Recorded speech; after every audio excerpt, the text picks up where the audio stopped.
Hello குட்டீஸ், எல்லாத்துக்கும் வணக்கம். இன்றைக்கி ஒரு சூப்பரான வீடியோ காட்ட போகிறேன்.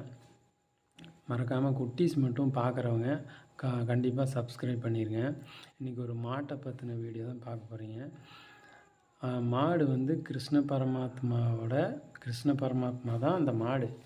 அந்த மாட்டை வச்சுருந்தீங்கன்னா உங்கள் வீட்டுக்குள்ளே கெட்ட சக்தி அண்டாது, உங்களுக்குள்ளேயும் கெட்ட சக்தி அண்டாது. நகரத்தில் இருக்கிறவங்க வளர்த்த முடியாது, கிராமத்தில் இருக்கிறவங்க கண்டிப்பாக வளர்த்தலாம். பாதிக்கு பாதி மக்கள் வளர்த்தலாம். கண்டிப்பாக ஒரு மாடுனாவது வளர்த்துங்க.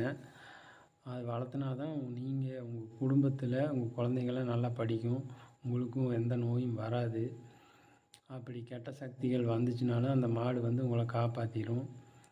லக்ஷ்மி இருந்தால் கண்டிப்பாக உங்கள் வீட்டில் லக்ஷ்மி காசு வந்து தங்கும். நிறைய பயன் இருக்குது மாடு வளர்த்துறதுனால. அதனால் பசுமாடை யாரும் வெட்டுக்கு கொடுக்காதீங்க, கறிக்கு கொடுக்காதீங்க. அதுதான் என்னோடய வேண்டுகோள். அதுக்காக தான் இப்போ ஒரு வீடியோ காட்ட போகிறேன். அதை வந்து யாரும் பயந்துடாதீங்க. மாட்டுக்கு வந்து மூக்கணாங்கயிறு குத்த போகிறோம். நமக்கு காது எப்படி குத்துறாங்களோ அது மாதிரி தான் மூக்கணாங்கயிறு குத்துறாங்க. ஆனால் மூக்கணாங்கயிறு குத்தலைன்னா மாட்டை வந்து பிடிக்க முடியாது. அதுக்கு வேண்டி ஒரு மூக்கணாங்கயிறு வீடியோ காட்ட போகிறேன்.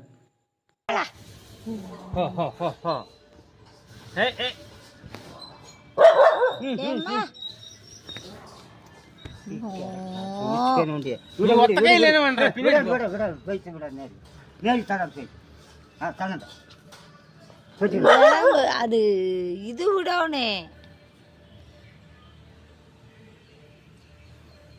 கிருன்னு பெட்டினே இல்ல பொட்ட பொட்ட பொட்ட பொட்ட அது ஓட்டு சார் விடாண்ட